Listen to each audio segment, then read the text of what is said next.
इस भव्य समारोह में हमारे बीच सभी सम्मानित अधिकारीगण और सभी शहरवासी मातृशक्ति, मैं अंशु चौहान, जिला दिव्यांगजन सशक्तिकरण अधिकारी और जिला प्रोबेशन अधिकारी का चार्ज भी फिलहाल मेरे पास ही है।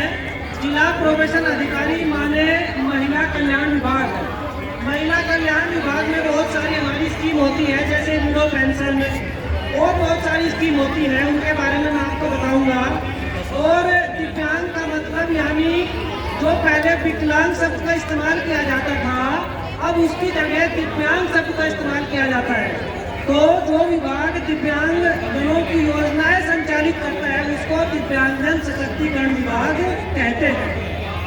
यहाँ दोनों विभाग में योजनाएं तो काफी हैं, लेकिन मैं मुख्य योजनाओं के बारे में सबसे पहले आपको अवगत कराना चाहूँगा। अगर दोनों ही विभाग की हम बात करें तो एक योजना है कोकलर इम्प्लांट की स्कीम। अगर कोई 5 साल की उम्र तक का बच्चा न तो बोलता हो और न ही सुन पाता हो, तो ऐसे बच्चों का निःशुल्क ऑपरेशन हो जाता है। असलियत में होता क्या है, बच्चे के जन्म के समय, गर्भावस्था में या बच्चे के जन्म के बाद जो कान की हड्डी होती है, कोकलर हड्डी होती है कान के अंदर, वह अगर क्षतिग्रस्त हो जाए तो बच्चे को सुनाई नहीं देगा। और अगर बच्चे को सुनाई नहीं देगा तो बच्चा बोल भी नहीं पाएगा, क्योंकि आप देखते होंगे जिसको व्यक्ति को सुनाई नहीं देता उसको बोला भी नहीं जाएगा। जब उसके कान के अंदर कुछ नहीं जाएगा तो वो बोल भी नहीं पाता। तो गूंगापन और बहरापन की समस्या दोनों किसी व्यक्ति को साथ साथ होती है। तो ऐसे में अगर कोकलर हड्डी का 5 साल तक की उम्र तक ऑपरेशन हो जाए तो वह बच्चा बिल्कुल ठीक हो जाता है। और चूंकि आप जानते हैं जैसे जैसे किसी व्यक्ति की उम्र बढ़ती है तो हड्डियां कठोर होती जाती है, और जब हड्डी कठोर होगी तो उसकी सर्जरी नहीं हो पाएगी। तो ऐसे में अगर 5 साल तक उसकी उम्र है तो ऑपरेशन संभव है, नहीं तो फिर ऑपरेशन नहीं हो पाएगा और बच्चा एक गुमनामी दुनिया में जीने को मजबूर हो जाएगा। तो अगर आपकी जानकारी में कोई ऐसा बच्चा है जिसको ये दोनों समस्याएं हैं तो उस बच्चे का ऑपरेशन जल्द से जल्द कराएं। हमने अपने जनपद में कम से कम 30-40 बच्चों का ऐसा ऑपरेशन करा लिया है। अगर आपकी भी जानकारी में हो तो जरूर उन्हें जानकारी दें। इसके लिए मैं आपको बताना चाहूँगा, इसके लिए ऑडियोमेट्री टेस्ट होता है, एक पेरा टेस्ट होता है। जो हमारे विकसित कंट्री है वहाँ तो बच्चे के पैदा होते ही पेरा टेस्ट करा लिया जाता है कि बच्चे की कोकलर हड्डी में कहीं कोई दिक्कत तो नहीं, और हाथों हाथ उस बच्चे का ऑपरेशन कर दिया जाता है। लेकिन अगर हम उसके बारे में जागरूक नहीं होते और समय निकल जाए तो फिर बड़ी दिक्कत आती है। क्योंकि कोरोना के बाद में अक्सर देखा गया है हमारे समाज का परिवेश ऐसा हो गया है, एक जो घुलनशीलता थी, बच्चों का बच्चों के साथ कॉन्टैक्ट, बड़ों के साथ कॉन्टैक्ट, थोड़ा घर से बाहर निकलने की प्रवृत्ति कम हो गई है और ये समस्या पहले से ज्यादा बढ़ गई है।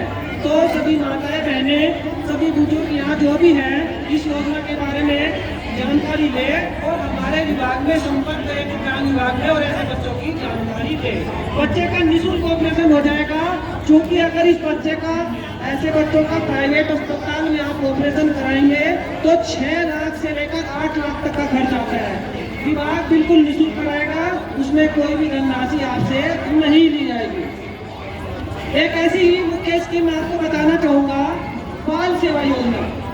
अगर किसी बच्चे के माता पिता में से दोनों की या किसी एक की माता की अथवा पिता की मृत्यु 1 मार्च 2020 के बाद हुई है तो ऐसे बच्चों को प्रदेश सरकार प्रति महीना 2500 रुपये देती है, और यह परिवार के अधिकतम 2 बच्चों को लाभ दिया जाता है।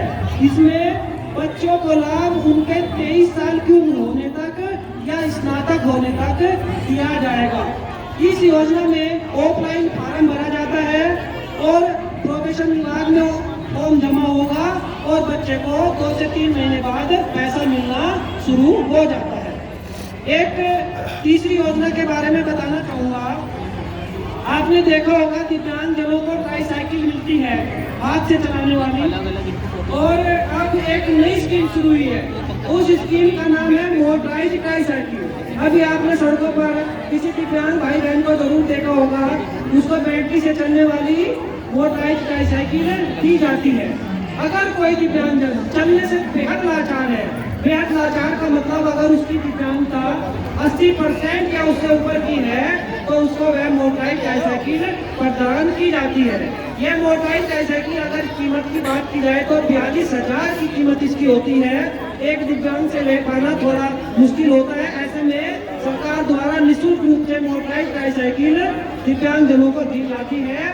तो अगर कोई आपकी जानकारी में ऐसा दिव्यांग हो जिसकी दिव्यांगता 80% हो, लेकिन उसके हाथ सही हो, क्योंकि यह मोटराइज्ड ट्राईसाइकिल हाथ से ही ऑपरेट होती है, इसमें गियर ब्रेक रेस वगैरह हाथों से दी जाती है मोटराइज्ड ट्राईसाइकिल को, तो उसकी हाथ सही होने चाहिए और उसके पैरों से ही केवल दिव्यांगता होनी चाहिए। एक चौथी स्कीम के बारे में बताना चाहूँगा, महिला कल्याण विभाग की एक बहुत ही महत्वपूर्ण स्कीम है, रानी लक्ष्मीबाई योजना।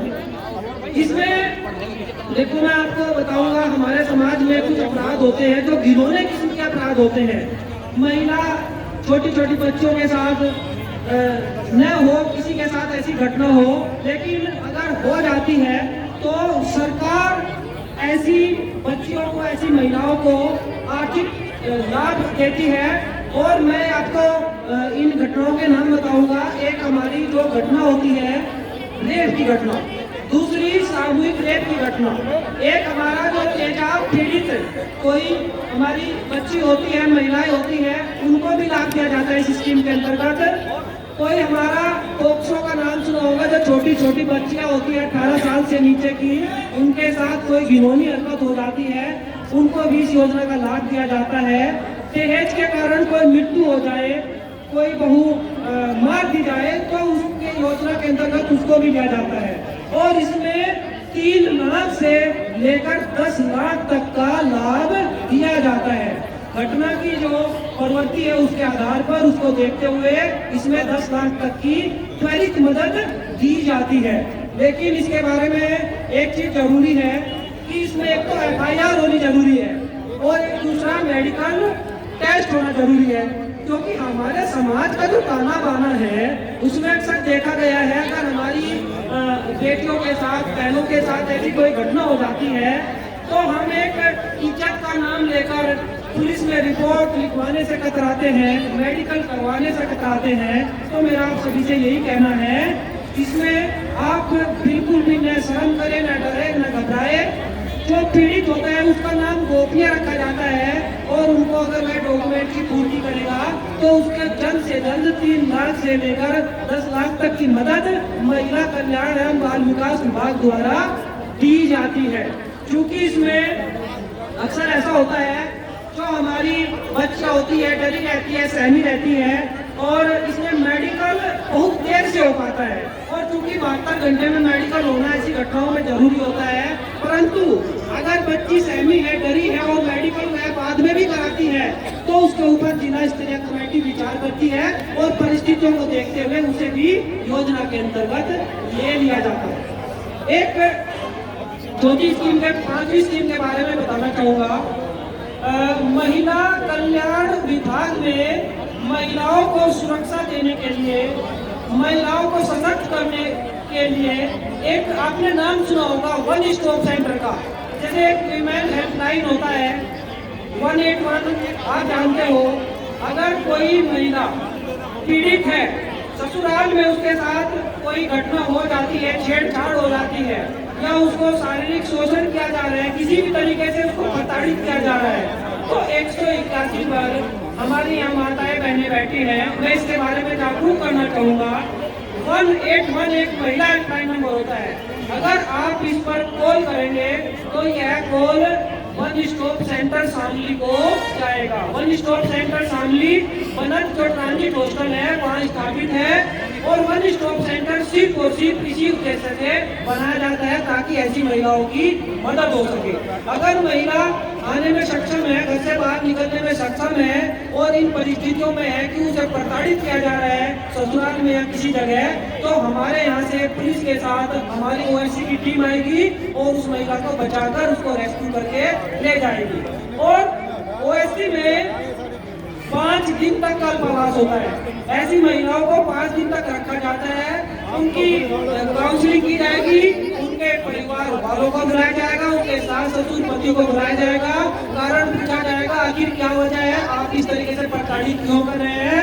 और वन स्टॉप सेंटर का काम होता है कि कोर्ट कचहरी पुलिस थाने से बाहर ही सुलह समझौता करा ले। और मैं आपको बताना चाहूंगा हमारे 80% 70% मामले ऐसे हैं कि कोर्ट कचहरी से बाहर ही सुलझ जाते हैं। क्योंकि कोर्ट कचहरी के मामले ऐसे हैं उसमें परिवार के विखंडन की ज्यादा गुंजाइश होती है, तो ओएससी के द्वारा कोशिश की जाती है कि कोर्ट कचहरी में न जाया जाए और बाहरी मामले सुलझ जाए। इसमें परिवारजनों को, उसके सास ससुर को, ससुराल वालों को बुलाया जाता है। अगर वो शुरू में नहीं आते, कोऑपरेट नहीं करते, तो फिर पुलिस की भी मदद की जाती है।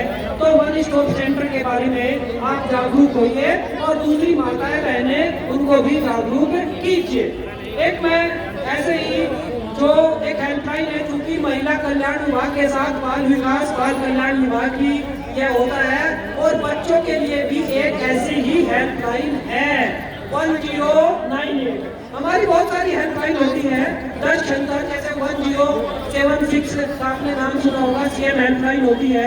इसी तरीके से 181 हो गई, 1076 हो गई, 1090 हो गई।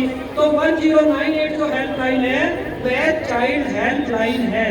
अगर कोई बच्चा कहीं भी, यहाँ तक कि अगर स्कूल में भी है या किसी अन्य जगह है, किसी जगह कोई काम कर रहा है और उसको किसी तरीके से किसी भी प्रकार से प्रताड़ित किया जा रहा है, तो 1098 पर 18 साल से कम उम्र का कोई भी बच्चा हो, बच्ची हो, उस पर कॉल कर सकता है। हमारे महिला एवं बाल विभाग, प्रोविजन विभाग को वह खोल जाएगी और बच्चे को प्रोटेक्शन दी जाएगी।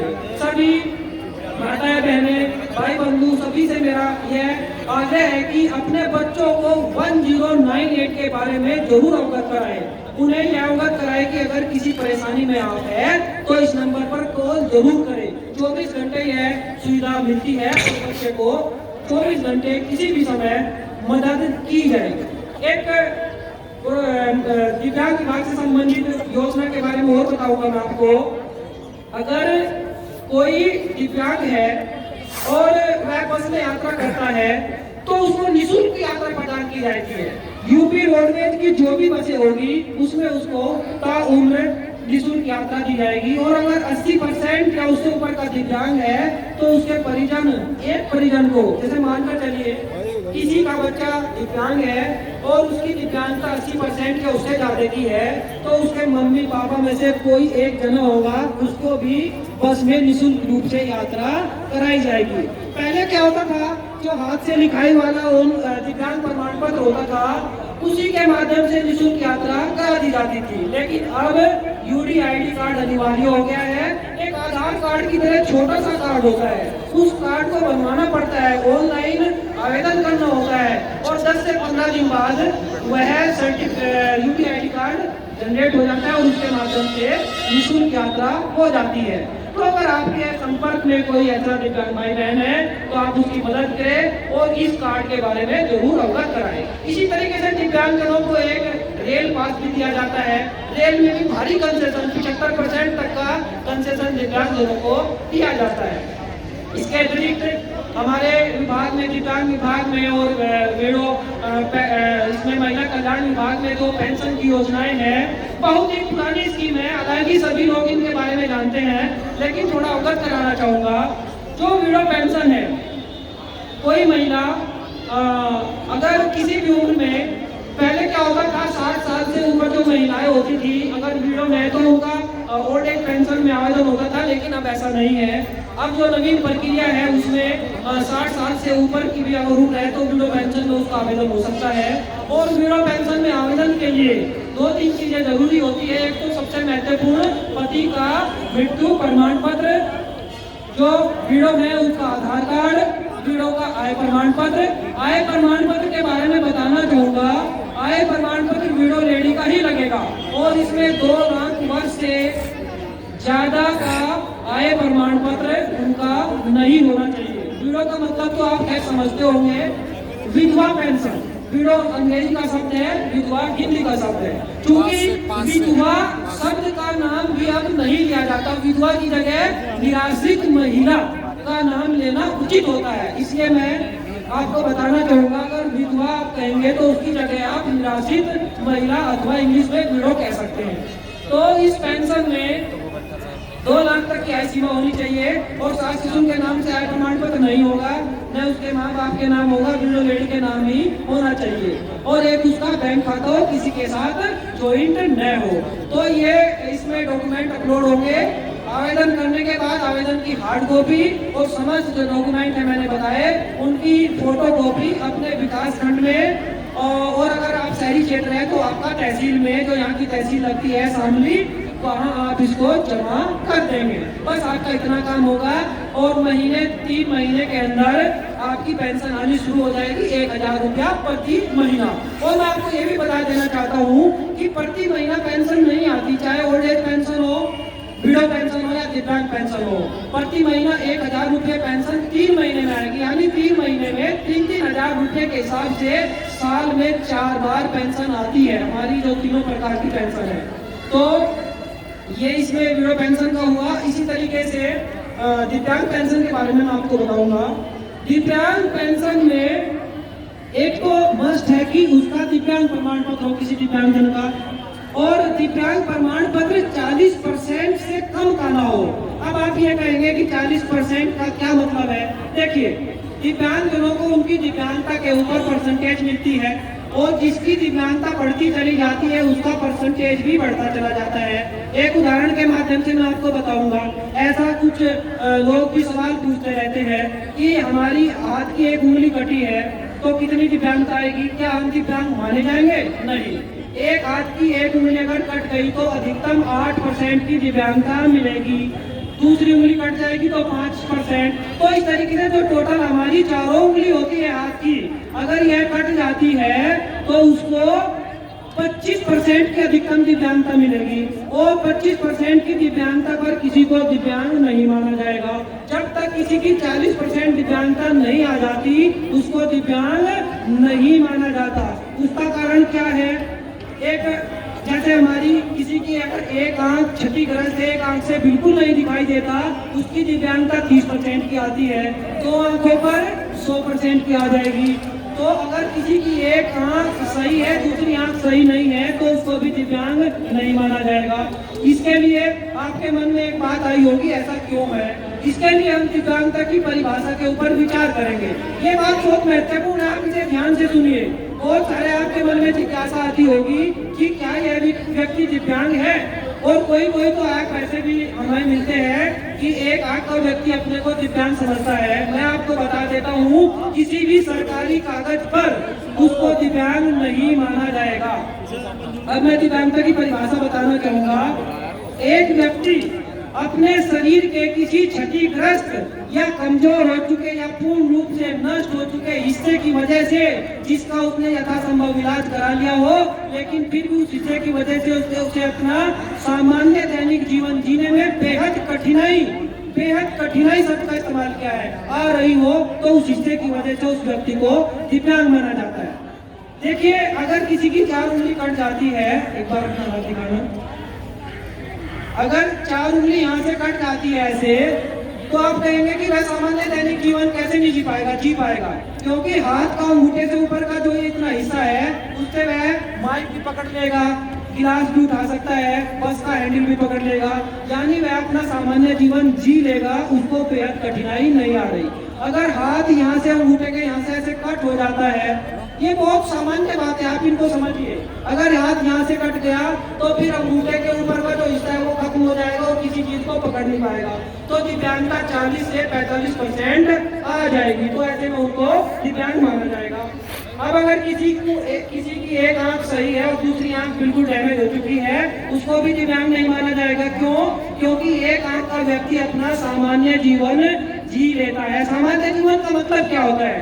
सामान्य जीवन का मतलब है अपनी डेली रूटीन की चीजें, उठना बैठना, शौचालय करना, खाना पीना, पढ़ना लिखना, और बस में सफर करना, स्कूल में जाना, अपना व्यापार करना, नौकरी चाकरी, अगर कोई व्यक्ति पढ़ा लिखा नहीं है, मजदूरी करना, तो अगर किसी की एक आंख सही है और एक आंख सही नहीं है, तो ऐसे व्यक्ति को अपना सामान्य दैनिक जीवन में कठिनाई तो आती है, लेकिन बेहद कठिनाई नहीं आएगी। वह अपना सामान्य जीवन जी लेगा और उसको दिव्यांग नहीं माना जाएगा।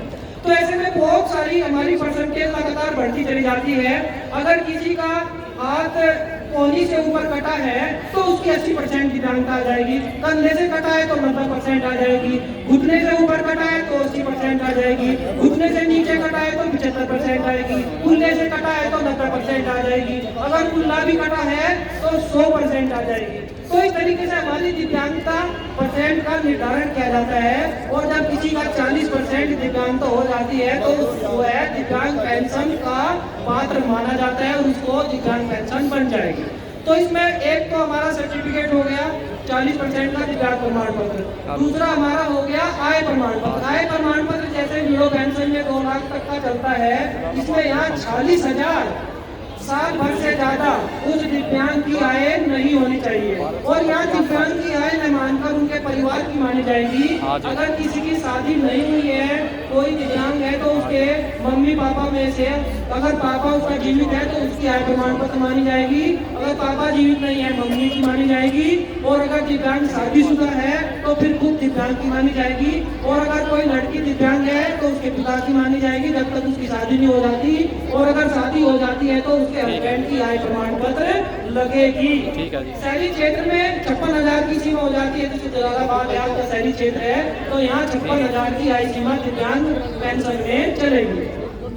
एक खाता हो जाएगा, ज्वाइंट खाता नहीं होना चाहिए। मैं आपको बताना चाहूंगा हमारी तीनों ही तरीके की पेंशन में ज्वाइंट खाता नहीं लगेगा। अगर किसी का